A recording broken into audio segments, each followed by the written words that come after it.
Okay, Talia, what would make this an especially meaningful conversation for you today? I guess feeling more prepared and learning the strategies to tackle the LSAT. I think a part of tackling the LSAT is definitely having the right mindset in terms of like knowing how to approach the questions, knowing how to have just the right strength throughout the test in terms of, not giving up by like the last section, which I think that's one of like my struggles. So I think knowing how to conquer this test would also be confident in like the questions and also just confident in my own strategy when tackling the test. Sure, sure. Are there any particular areas where you're struggling, where you feel like you could use more confidence? Yeah, I think LR in LR. general. Yeah, not my favorite at all. Okay, tell me more. What's your experience with LR like right now?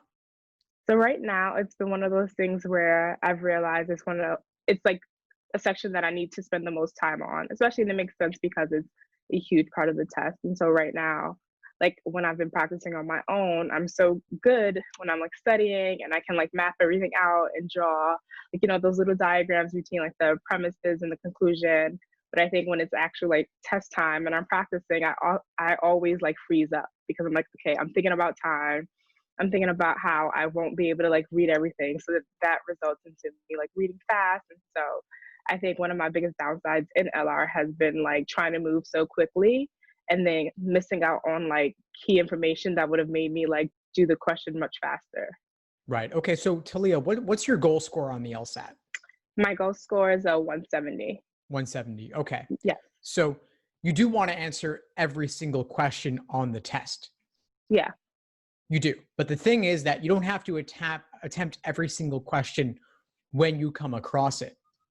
It's okay to flag questions and come back to them later. Yeah. Personally, I'll flag at least 3 or 4 questions in a single logical reasoning section because I say to myself, I do not want to deal with this right now. It's, making my head hurt. I just flag it, I skip it, come back to it later. That could be question number 17, question number 19, question number 21, or maybe a random earlier question, like maybe it's on a topic I don't like science or philosophy, or it's too abstractly worded. That's fine. You can always come back at the end. Yeah. And the digital LSAT actually has a flagging tool to make it really easy to do that. Have you tried experimenting with that at all? I have. And so what I've done is that I guess the last time I did practice and took a digital LSAT, I just ran out of time completely, even though I did flag questions because I'll write it down since like you can't really mark on like the digital LSAT which ones you're coming back to. So like I'll write it down on like paper. Then in the end, I like, ran out of time completely. Mm-hmm. You should take a look at the digital LSAT familiarization tool because there actually is a flagging tool on there. So you can mark it. There's a little navigation bar at the bottom of the screen with all the questions listed, like 1 to 25. And when you flag a question to come back to, there's a little flag icon. You click it, it turns black, it fills in. You'll see that filled in on the bottom of the nav bar as well. Okay, maybe because because I've been practicing on Khan Academy and taking those digital practice tests. Maybe Yeah, the Khan ones are different. Okay, yeah. So Perfect. It's okay to flag a handful of questions to come back to later. You don't have to tackle every tough question in the moment. And you also don't want to get bogged down on those tough questions because that's when you start spiraling into stress around not getting to other stuff later. Yeah. Are there any logical reasoning question types in particular that give you trouble? The most recent ones that I realized were assumption questions. Okay, so with assumption, there's necessary assumption and sufficient assumption. Do you feel like you have a good handle on the difference? I do. Okay, awesome. Do you find one more difficult than the other? I found necessary assumption more difficult. Okay, how do you approach those right now? So right now I've been like I'll read the first, read the question stem, then and figure out which type of assumption question it is, and then I'll go in and read the stimulus and then identify the premises and then the conclusion. And then my first step after that is to think about possible objections immediately. And then once I think about the possible objections that I have in my head, I'm usually able to go to the answer choices and like eliminate 3 answer choices by then. And then usually I have 2 left that are like pretty good. And then I use the negation test. Awesome. Perfect. So you're doing all the things that you should be doing on these. Yeah. I want to add one other tool to your toolkit, which is think of necessary assumption questions like a very specific kind of must be true question. They're Okay. not really asking you for new information. A person who believes in the stimulus, who is logically committed to the stimulus, is also logically committed to all underlying necessary assumptions. So like if you tell me that you have studied the LSAT thoroughly and you know all the different types of questions, then it must be the case, and I can assume that you also know about logic games, because logic games are a category within the umbrella of the LSAT. It wouldn't really be new information to know that you know about logic games if I already know that you know the LSAT as a whole. So That's a treat good way them to like think about it. inferences. Yeah. I'll Awesome. A try lot of that. times, awesome. Yeah. A lot of times people will run from the correct answer on necessary assumption because it seems like it's too moderate, or we already know that, and they want Yeah. stronger language. But for this type, we don't want anything new. We want something that we already knew based on the stimulus. Yeah, I think that's what I've done too. And sometimes when I go back and like review some of my wrong answers that I chose, I realize, okay, you were between the right answer. And like, I'll have that initial like gut to pick the right answer. And I'll be like, oh no, that can't be it. That's not what they're like, that's not what they want. And then in reality, it is what they want. Yeah, you just have to consider the question type in mind. Some question types you want more moderate language. Other types, more extreme language is perfectly fine. Like for sufficient assumption, it could be as extreme as you want, as long as it gets the job done. Yeah. So talk more to me about issues you're facing on the LSAT, other struggles you're having. I think another, I guess, struggle that I'm having is identifying the flaw in general and like LR. And that's one of the things too, because I think my process, I haven't solidified a good process for identity flaw questions yet. In terms of like once I like identify the premises and the conclusion, and then like my general idea is like, okay, find the gap. And then that's where like I get stuck because I'm like, okay, I think it could be this or another option. And so I think for me, that is another area where I'm like, okay, I need to improve my strategy on that type of question. Okay, so when we say obviously you do want to find the gap, that is Yeah. a flaw is a kind of gap, but there are also other ways you could frame it for yourself that might make it easier for you to predict where they're going with it, or to articulate it for yourself. So what if you ask yourself, what are they failing to consider? What alternative possibilities or explanations have they not considered? Or you could think about, for a flaw question, what have they mistakenly assumed that they should not have assumed? So those are just a couple of directions that you can take it. And a lot of flaw questions will fit the classic logical fallacy model of, let's say, correlation causation confusion, or personal attacks, or necessary sufficient confusion. But other times it is a little bit more open-ended and more particular to the argument itself, where they just didn't consider something that they should have, or they overextend themselves. Like they go from a could to a must, which is too extreme given the evidence. And I really do want you to try and predict or prephrase the flaw for yourself as you're doing. I think that's a good approach, because it's much easier to spot it in the choices if you already have a general sense of what to be looking for. It's like the argument's guilty of a crime, and you've got to articulate what that crime is. But looking at a random list of crimes is only going to potentially confuse you further, especially if they're in more like the abstract language.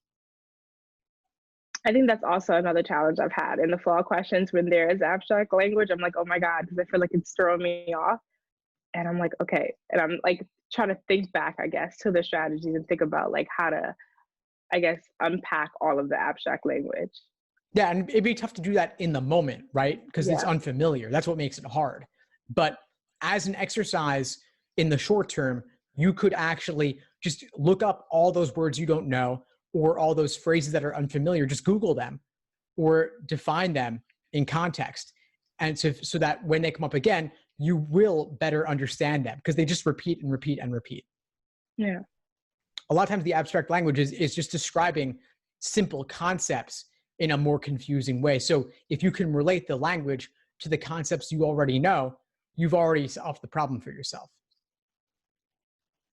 And then as an exercise to go beyond one step further with that, you could actually look up other flaws that match that particular abstract language. So if they're describing necessary sufficient confusion, giving yourself an example of what that would look like in practice, or how could you modify the argument in the stimulus to match that other flaw instead, so that you would see how it would actually have to play out to match that wrong answer. Yeah, no, that seems like a good practice. So yeah, just open up any old section of logical reasoning and flip till you come across one of those and just go through all 5 choices and do that. It'll make a big difference. Yeah. Any other areas giving you trouble in particular?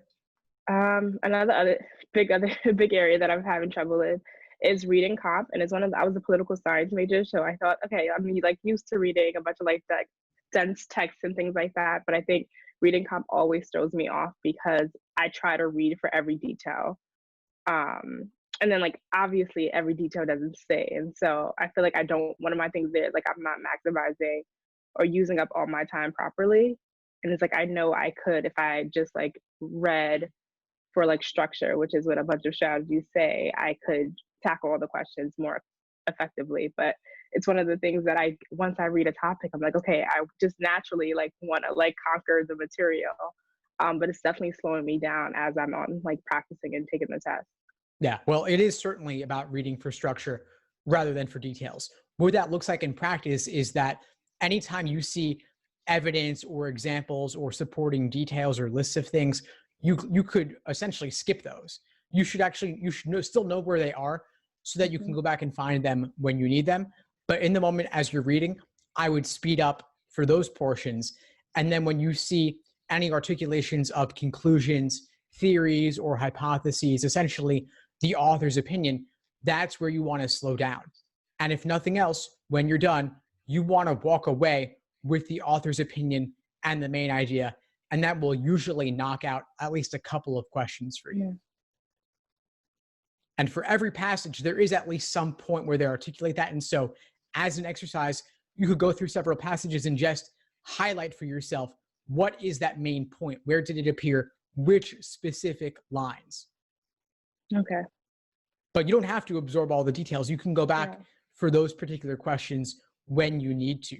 But I would aim to, in 2.5 to 3 minutes, walk away with the main idea and then knowing where those other things are so that you can find them when you need them. Yeah. Treat reading comprehension like a big logical reasoning stimulus or several big logical reasoning stimuli. That's all it is really, but you're looking for all the same things, evidence and conclusion. But in this case, conclusion is the viewpoints presented, and there could be multiple, of course, and then the evidence, which are all those details and supporting examples. Yeah, I'll try thinking about it like that. Yeah, and that's what the questions are geared for too. They're not geared specifically or solely for all the details. They really are focused more on the big picture. There's general questions where the author's opinion will get you most of the way there. Then there's the local ones, which are the detail-oriented ones, but they often have some sort of reference back to the passage. And in the paper LSAT, they give you line references. On the digital LSAT, they'll highlight the key phrase in both the question stem and the passage. And then finally, you'll have those more inferential questions that require reading between the lines, but those are also a bit more general in nature as well. Yeah. Okay. Do you do any kind of note-taking for reading comp? I do. What do you do? So usually I if I notice like a change in language in terms of like the shifting tone, I'll probably note that down, like which line that is. I usually note if I find a conclusion where that is already. And then in terms of like highlighting, I'll like highlight like weird terminology sometimes that like I feel like might come up in a question. And then like most times it does come up in a question. But then I'll also highlight like analogies when they come up, because that's something I found that like that also becomes a question in itself. And so technically I would usually try to get some important details, but mostly like the main conclusion, if there's a change in tone, where I can find the author's opinion and things like that. Good. Yeah. So you're looking at all the right things. I would simply suggest scale down what you're looking for to simply the main idea. And you could write down on your scratch paper, what's the main idea? And if you want to note a couple of key words about the different viewpoints, you could do that too. but I wouldn't spend too much time on it, honestly. Just know where things are to go back when you need to. Okay. The students who do the best on reading comprehension typically mark very little or not at all, because it takes time to write things down. It takes time to read them. And we do have, of course, this very severe time constraint. Well, Talia, I hope this has been helpful for you. What would you say is the biggest insight you got from our call today?